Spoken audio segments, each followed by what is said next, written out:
la ilaha illallah wa asyhadu anna Muhammadar Rasulullah. Allahumma shalli ala sayyidina Muhammad wa ala ali sayyidina Muhammad kama shallaita ala sayyidina Ibrahim wa ala ali sayyidina Ibrahim fil alamin innaka Hamidum Majid. Yang sama-sama kita hormati Gubernur Provinsi Nusa Tenggara Barat, sahabat saya, saudara Zulkifli beserta Ibu. Terima kasih Ibu bisa hadir di kesempatan hari ini. Kemudian Pak Danrem juga terima kasih hadir. Hadir juga sama kita Wali Kota Mataram, Pak Winana tadi. Oh Winana. Wali Kota beliau ini Ketua Golkar NTB.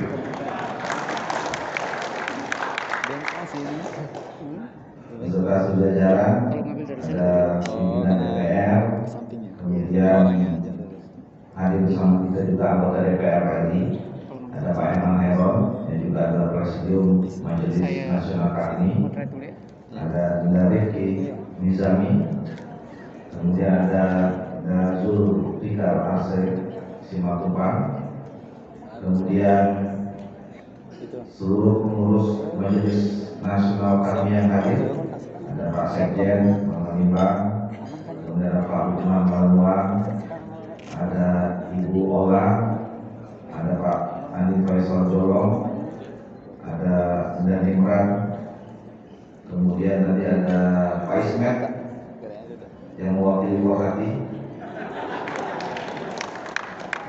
kemudian ada Pak Laca yang hadir semua banyak pada hari ini di Kota Mataram. Senior abang-abang, ada Bang Sunari Ayub, Ketua Majelis Nasihat, dan abang kakak semua yang saya mohon maaf bisa saya sebutkan satu persatu. Ada Mas Didik, Presidium Koordinator Presidium Majelis Nasional KMI periode 2017-2022. Dan tentu yang kita banggakan Pak Winan, Koordinator Presidium Majelis Wilayah KMI Nusa Tenggara Barat. Jadi Pak Winan kali ini Pak Gubernur, saya datang kenapa Winan? Ini karena lighting. Pak ini aslinya bisa dibayangkan hari ini harusnya Komisi 2 itu mengesahkan salah satu provinsi di Indonesia. Ini kan banyak kita juga gara-gara Pak Winan ngancam kita. Saya kenal Pak Winangan ini dari dia. Dia dari macam-macam, mulai dari sekretaris kami dan selalu berbeda dengan Pak Lalu. Pokoknya yang olah-olah NTB ini, ini kami berdua ini berbeda. Kalau film itu namanya Starsky and Hutch. Malah minta jadi ketua KNPI, kemudian masuk jadi tiba-tiba jadi sekretaris PWNU. Gimana yang tidak bisa dikiai dari kepala susu saksa, kepala suku saksa, sekarang jadi bendahara MUI pula sudah. Oh tadi ada ketua MUI yang hadir, kemudian pimpinan ormas. Jadi nggak ada yang dua ya kalau ini satu. Kalau kita ini selama ini dikasih sur itu lupa. Paling gampang pakai kalau HP. Paling gampang pakai HP. Saya takut. Tapi kalau paling gampang pakai HP kita senang, kita ketawa. Kalau pakai saya proses. Gubernur datang nggak? Oh kalau dia nggak datang kita kerjain nanti dia. Sudah saya. Jadi memang sukanya begitu Pak Gubernur. Nah yang membuat kita ini tuh kita senang gitu maksudnya.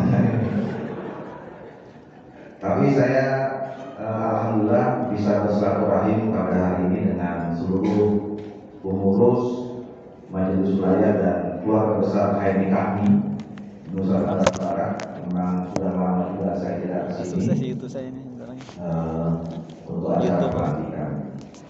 Untuk pertama kita panjatkan puji dan syukur ke Allah Subhanahu Wa Taala yang telah memberikan rahmat dan hidayah kepada kita semua sehingga kita pada hari ini masih bisa melaksanakan aktivitas keseharian kita yang baru dan produktif dalam kenikmatan Islam, kenikmatan iman, dan nikmat kesehatan yang kita dapatkan.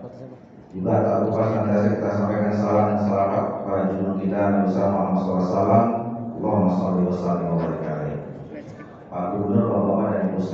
dengan momentum pelantikan Majelis Wilayah Kahmi dan Forhati pada hari ini bertepatan dengan banyak sekali momentum.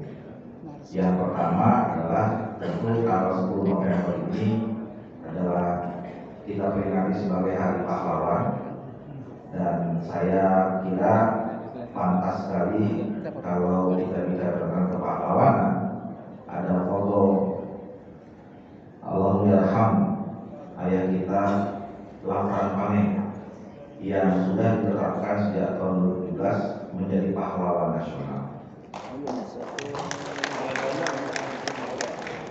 Dengan ditetapkannya Lafran Pane, pendiri HMI sebagai pahlawan nasional, ini sebetulnya menegaskan dan memudahkan buat kita semua, keluarga besar kami, bahwa sesungguhnya tidak akan ada lagi persoalan di lingkungan kita masalah antara keindonesiaan dan keislaman.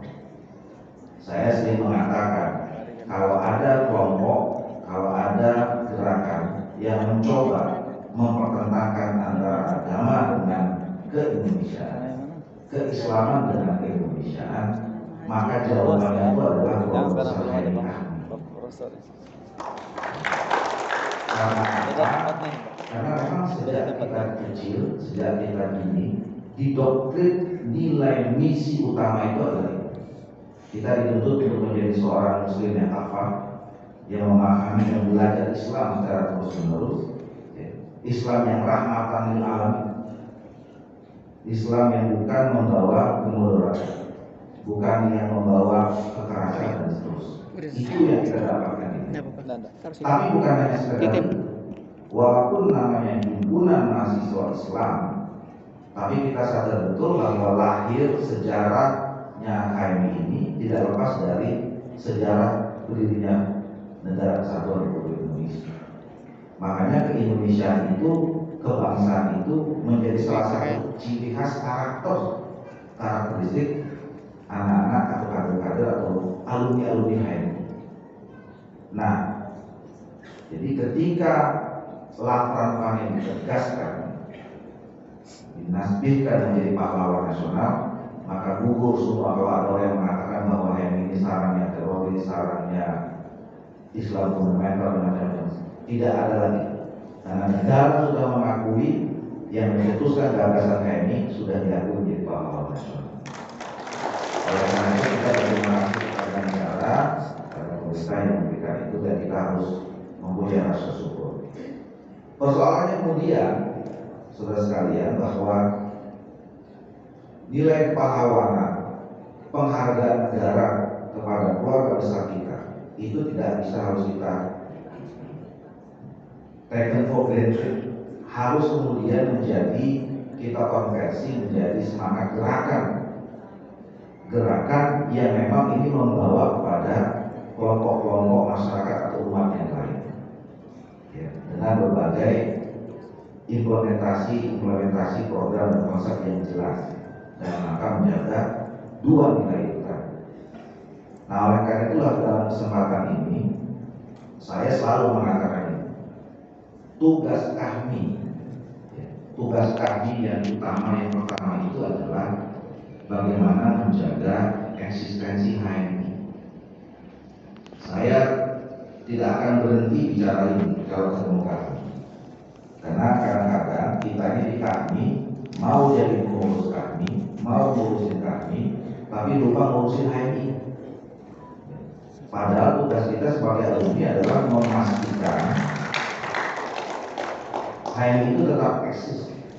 Jadi kalau kita ini bangga, semangat menjaga eksistensi kami, itu tidak ada arti apa-apa kalau kita nggak menjaga eksistensi HMI. Karena apa? Kami itu ada kan ada HMI. Nggak mungkin kami itu ada karena kalau tidak ada HMI. Saya sering pakai hitungan logika matematik. HMI berdiri 1947, kami berdiri 1966, bedanya 19 tahun. Jadi kalau HMI mati hari ini, maka logika matematiknya 19 tahun akan datang, pasti kami pun akan mati.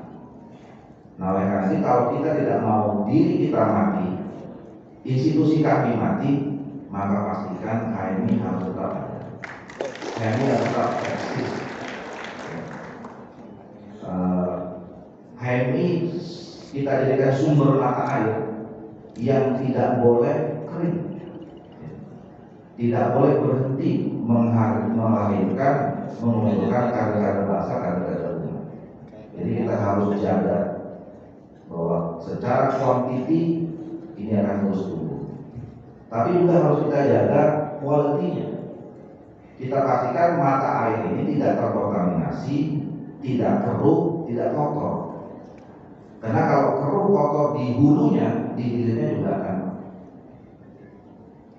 Kalau diajari dari awal mengolah, maka makin jauh ngolahnya nanti di ujung.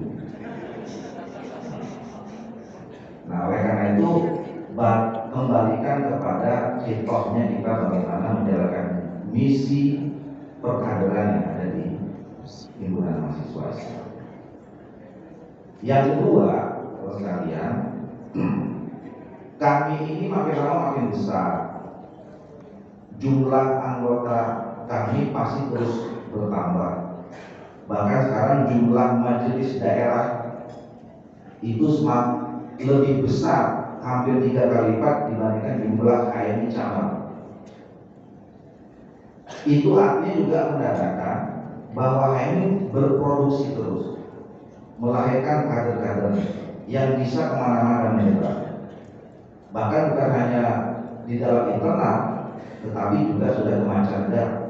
Kita sekarang punya 13 majelis perwakilan yang nanti datang 7 ya.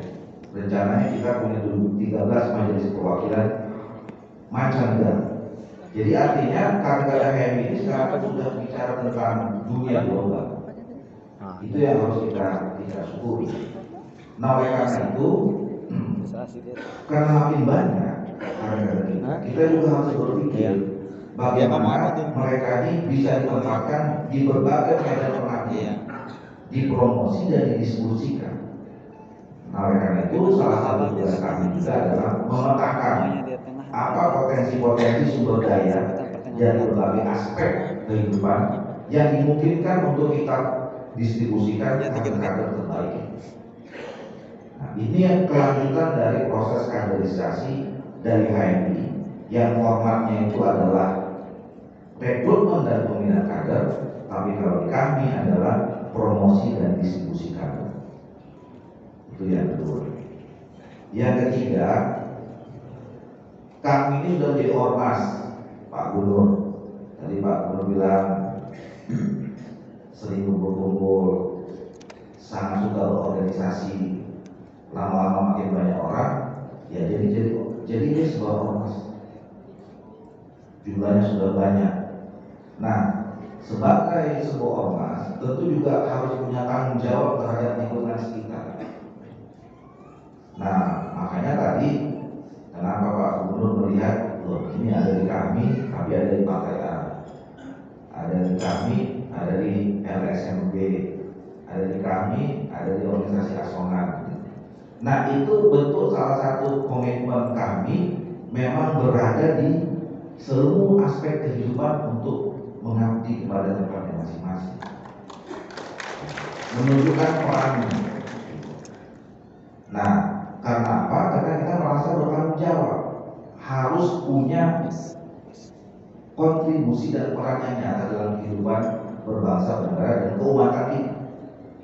Karena kita punya cita-cita adalah terbinanya insan akademis, pencipta pengabdi yang bernafaskan Islam dan ikut bertanggung jawab mewujudkan masyarakat adil yang diridhoi Allah Subhanahu wa Ta'ala. Kita punya tujuan memperbanyak sebanyak-banyaknya insan kita, ujungnya adalah membangun masyarakat kita, masyarakat baldatun thayyibatun wa ardhun tadi. Nah, oleh karena itu kita harus punya kemampuan, harus membangun kualitas diri kita sesuai dengan apa latar belakang kita, latar belakang disiplin ilmu dan seterusnya. Nah, oleh karena itu sebagai semua ormas harus bisa bersinergi dengan semua potensi yang ada di masyarakat, baik itu antar ormas atau dengan masyarakat, termasuk pemerintah daerah. Jadi Pak Winengan, kita bukan nggak mau menanggapi soal institusi-institusi yang ada yang sekarang sedang bermasalah. Justru Majelis Nasional kami beranggapan lebih baik kita lebur dan ikut menyelesaikan masalah masyarakat ketimbang kita ikut mendiskusikan masalah yang terjadi di institusi-institusi yang disebutkan Pak Winengan tadi. Karena belum tentu ada kemanfaatan ketika kita mendiskusikan persoalan yang sedang dihadapi oleh institusi lain.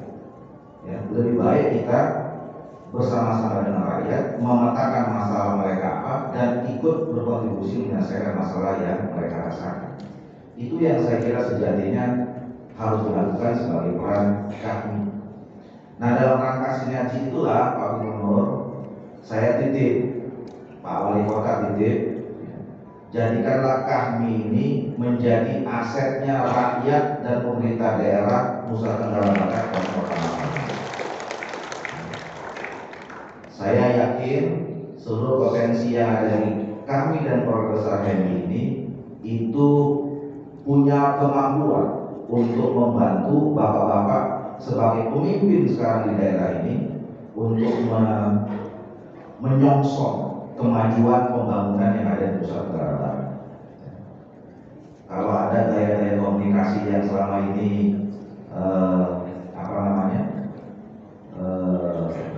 kurang lancar, ya, atau kemudian kurang berkenan, ya saya kira itu dinamika biasa saja. Tapi saya yakin dan Pak Gubernur, Pak Wali Kota, siapapun Pak Danrem, yakinlah bahwa HMI dan kami ini hadir untuk kepentingan bangsa negara, hadir di NTB ini untuk kepentingan pembangunan Nusa Tenggara Barat. Nah, saya kira itulah beberapa hal yang bisa saya sampaikan. Sekali lagi selamat pada Pak Winengan dan seluruh anggota presidium dan pengurus majelis wilayah.